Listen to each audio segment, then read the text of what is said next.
All praise is due to Allah. We praise Him, we seek His help, and we ask for His forgiveness. We take refuge with Allah from the evil of ourselves and from the evil consequence of our evil actions. Whomsoever Allah guides, there is none to misguide. And whomsoever Allah leaves to go astray, there is none to guide. And today, over the next series of programs, we are going to be doing our best to prove to you that that is the case, that indeed there is nothing worthy of worship except Allah, and that Muhammad sallallahu alaihi wasallam is the messenger of Allah. And today we are going to be talking about the preservation of the Quran. Now, why are we going to be talking about the preservation of the Quran? Why is that important? And what has that got to do with proving that Islam is the truth? Well, I think from one angle, it's a very important issue, because if we are going to say that one of the evidences that we're going to put forward to show that Islam is indeed from Allah, the creator of the heavens and the earth, is the Quran, and the things that the Quran says are a type of, or constitute type of evidence, then a person may quite rightly ask, well, how do we know the Quran is authentic? And to be perfectly honest, this is one of the issues that Muslims themselves bring up with, for example, the Bible, or the Vedas, or the teachings of Buddha, or anyone else. One of the issues that we have is that, okay, well, you claim these things are from this teacher, or are from God, or whatever, but prove it. How can we be sure that your scriptures are authentic? Maybe they have been corrupted, maybe they have been distorted, maybe there is some truth there and some falsehood there. So what we would like to do today is to do our best to show that the Quran is indeed a book that has been preserved from corruption and from distortion. So this is really a very, very important issue from one angle, because then when a person hears that something is from the Quran, or indeed for that matter, that something is from the Prophet Muhammad, and it has been authenticated as being from the Prophet sallallahu alaihi wasallam, may God's peace and blessings be upon him, then you can be sure that this is something authentic, this is something verified, this is something that has not been changed and corrupted over time. So this gives us a lot of confidence that what we're mentioning from the Quran is indeed something that is true and something that is correct. So that is what we're going to be dealing with. But inshallah, before we do that, we would just like to recap on something very important that we mentioned in a previous series of programs. Because ultimately, at the end of the day, my dear brothers and sisters, one of the strongest proofs and evidences that Islam is from Allah is what the Quran teaches about Allah. Now, we have already mentioned this and we've been through this in another series of programs, but I want to go through it again, very briefly, without repeating everything. You see, the Quran has a very beautiful teaching about God.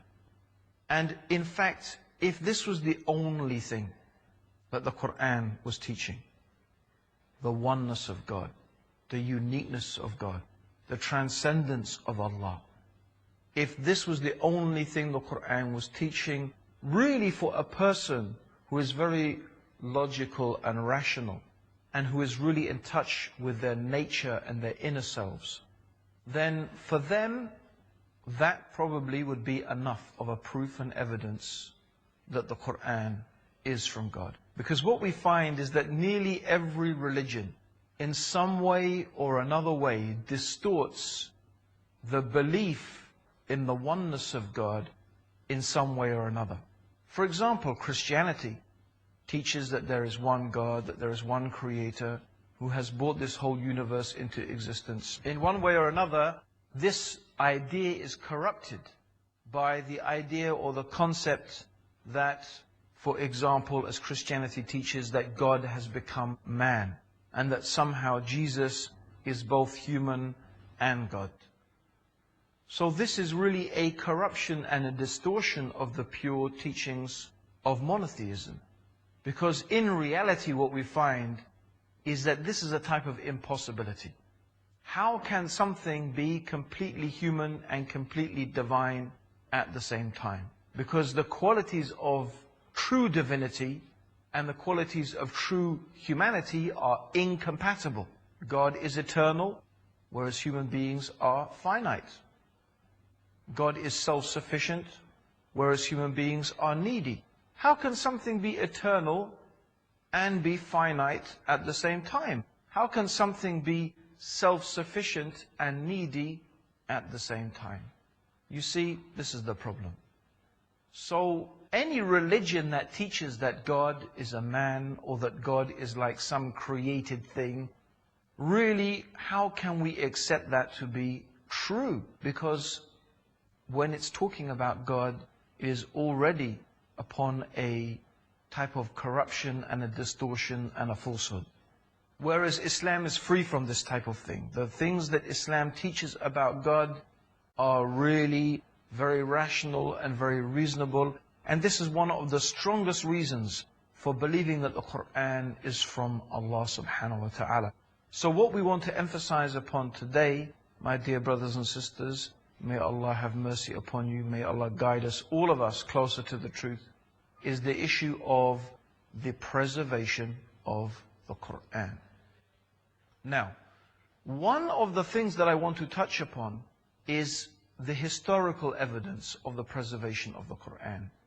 But another thing I want to introduce is why this is itself a type of miraculous concept. Why it is really a type of amazing thing. Why the preservation of the Quran itself is one of the proofs, or one of the evidences, rather, it's more accurate to say one of the evidences, because proof is one, evidences are many. One of the evidences that the Quran is from Allah subhanahu wa ta'ala, the creator of the heavens and the earth. So let's go into a little bit about the historical preservation of the Quran. Now, according to traditional Muslim sources, according to the teachings of the hadith, the teachings of the Prophet sallallahu alaihi wasallam, and those people who came after him, the Sahaba and the Tabi'een, the way that the Quran was preserved, at least in terms of writing, because there are two ways that the Quran has been preserved. It has been preserved partially through writing. Now, mostly in Western culture, for example, a lot of emphasis and a lot of importance is given to the preservation in writing. Whereas, in fact, it is not necessarily true that something has been written down in a scriptural form and that we have something written down in a scriptural way is necessarily the most authentic thing. Anyway, inshallah, brothers and sisters, we're going to get back to that. But now we're going to have a short break, inshallah, and I will be back with you in a few minutes to talk about the historical preservation of the Quran.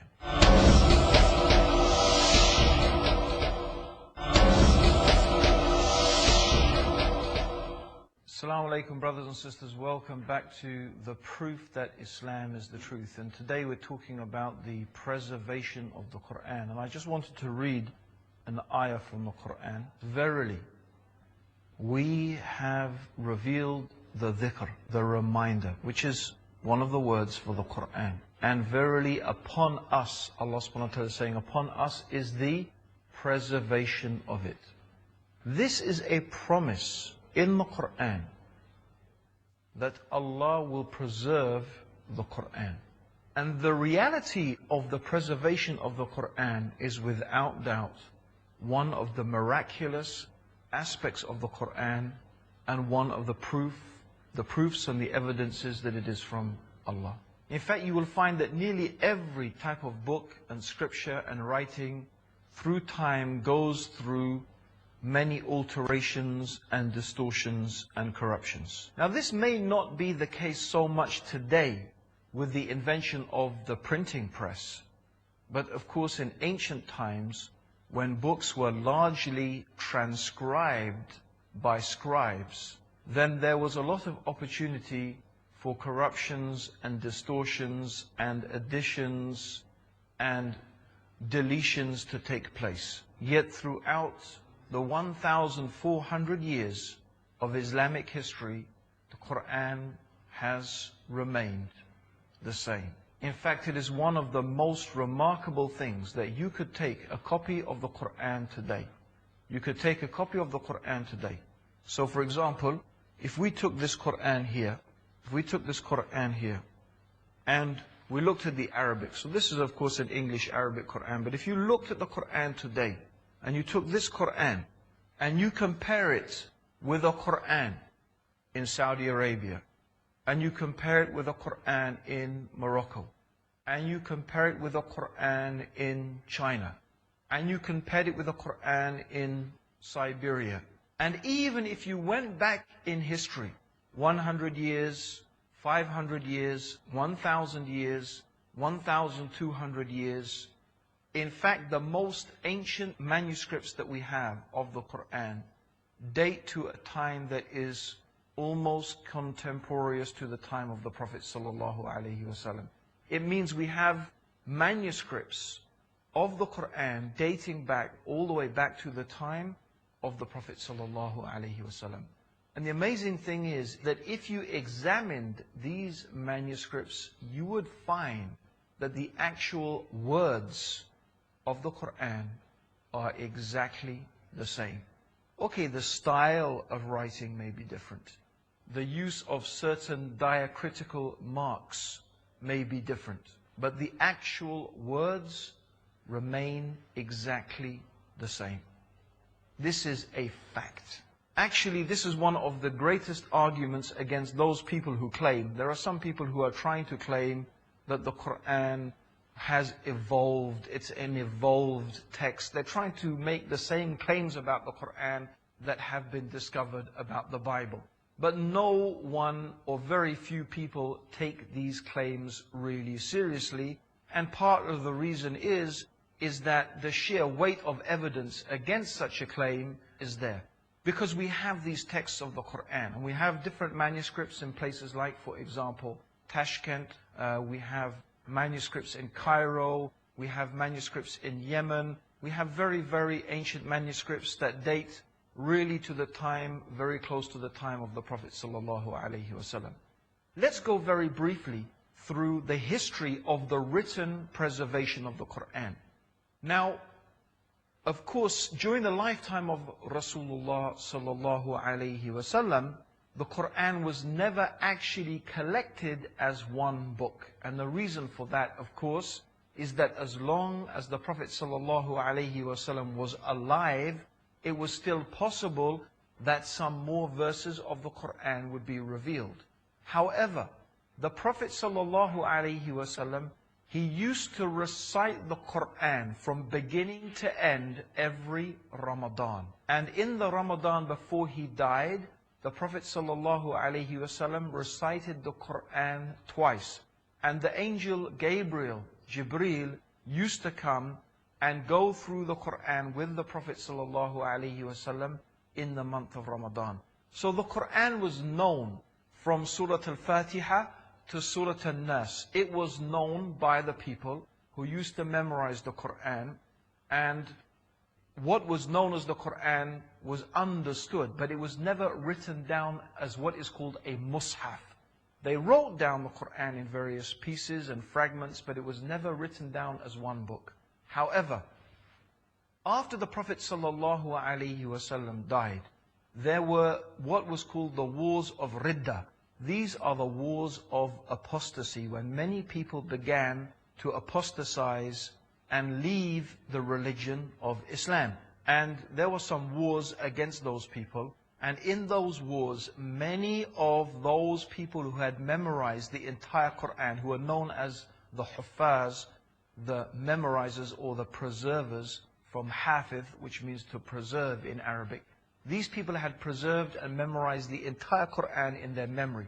We will get back to that at a later stage about the oral transmission and memorization of the Quran. But now we're talking about the written preservation of the Quran. So these people, many of them, were killed in battle. So it was said to Abu Bakr, who was the ruler of the Muslims, the first caliph or the first ruler of the Muslims. Some people said to him, why don't you write down the Quran to make sure that we don't suffer from what the people suffered from who came before us, meaning the Jews and Christians, from their distortions and the corruptions in their text. Because we're afraid that if the Hufaz are killed in great numbers, then maybe the preservation of the Quran will not be maintained. So anyway, there was some dispute about this, because some of them said, well, how can we do something that the Prophet ﷺ never did? But they agreed, and Umar and Abu Bakr, having discussed it with each other, they agreed, and the companions had agreed that this was a good idea. So what they did is they got someone called Zayd ibn Thabit. They got him to organize this collection of the Quran, and with the agreement of those people who were the Hufaz, who were still living, they agreed to collect the Quran and to write it as one mushaf from the beginning to the end. And they got a unanimous decision about that. In fact, they got an agreement on every single ayah. A minimum of two people had to agree. Every single ayah of the Quran, they had to agree that this was the right ayah and it was in the right place also. So this was the first mushaf. And it stayed with Abu Bakr, and then when Abu Bakr died, it was given to Umar. And when Umar died, he gave it to his daughter, Hafsa. Hafsa was also one of the wives of the Prophet ﷺ. Now, after the death of Umar, the Islam had spread over many, many different lands. Islam had entered into Persia, it had entered into Egypt, and there were so many people becoming Muslim. Now, some of the people began to argue with each other about the reading of the Quran, because the Prophet ﷺ, and it's very important, he had allowed the Quran to be read in 7 different dialects. So there were 7 different dialects. They were all considered to be the Quran, and the Prophet allowed the reading of the Quran in those 7 different dialects. However, some of the people who read it in one dialect began to argue with those who read it in another dialect, and they were saying, our reading is the right reading and your reading is the wrong reading, and vice versa. And they nearly came to blows over this issue. So one of the generals came to Uthman ibn Affan and said, look, this is a problem. Let us unite the people under one reading, and this way we will avoid dissension and controversy. So Uthman, he said, okay, this is a good idea. What we will do is we will unite the people under the reading of the Qurayshi dialect. The Qurayshi dialect was the dialect that the Prophet ﷺ, he used to use the most often. Okay, this was the dialect the Prophet ﷺ himself used to use. So once again, he ordered a compilation of the Quran. And who did he get? The same Zayd ibn Thabit. They got the same Zayd ibn Thabit to make a compilation of the Quran. And once again, he got a total agreement for each ayah. A minimum of 2 people had to agree about this ayah, that it was correct and that its placement in the Quran was correct. And once again, they made a compilation of the text of the Quran. Then they compared this new compilation with the compilation that had been made by Abu Bakr. And they found that the 2 corresponded exactly. They were both corresponding exactly one with the other. So then Uthman ordered that every copy that people had made and every writing that people had made of the Quran should be destroyed. And the way that they destroyed it was by burning it, okay? This is considered to be a clean and pure way to destroy the text of the Quran. Not like maybe in Western culture these days, when they want to get rid of books, they burn the books as a type of protest. No, this was considered to be a clean way to dispose of the Quran.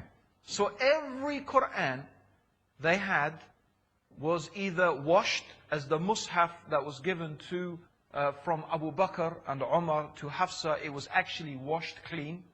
And every type of copy of the Quran was destroyed except this, what is called the Imam manuscript. That was the Imam manuscript compiled by Uthman under the supervision of Zayd ibn Thabit. And from that, 7 copies or maybe 9 copies were made. So from that Imam manuscript, 7 or 9 copies were made. And these copies were distributed all over the Muslim world at the time. And every Quran, therefore, had to be an exact replica, an exact copy of those Qurans. So we still have, according to many experts in the field, we still have 2 or 3 of those original manuscripts existing that was compiled in the time of Uthman ibn Affan, which is only some 20 years after the death of the Prophet Muhammad sallallahu alaihi wasallam. And as I said, you can go anywhere in the world today and you can take a copy of the Quran and you can compare it with Qurans anywhere, and you can go back in history 300, 400, 500 years, and you can compare those Qurans then with the Qurans that we have today, and you will not find they are different, not by a word, not by a letter. So this is a fact. This is a fact, and this is really an astounding miracle of the Quran. That Allah subhanahu wa ta'ala, He said that verily we have revealed the dhikr, the reminder, and upon us is the preservation of it. So this is the way that Allah subhanahu wa ta'ala in His infinite wisdom has preserved the Quran. What is important here for the rest of our discussions in the series to come is, of course, that when we are referring to the Quran, we are referring to a document that is verified and certified to be authentic. It is something that we do not differ about. All the different Muslim sects, all of us, we agree upon one single text of the Quran. And we have agreed upon one single text of the Quran for 1,400 years. So this is a book that is preserved. This is a book that is authentic. This is a book that we can trust in and we can believe in. And this is, inshallah, what we will be discussing later in future programs. The next one is the oral preservation of the Quran. Until then, Assalamu alaikum wa rahmatullahi wa barakatuh. May the peace and blessings of Allah be upon all.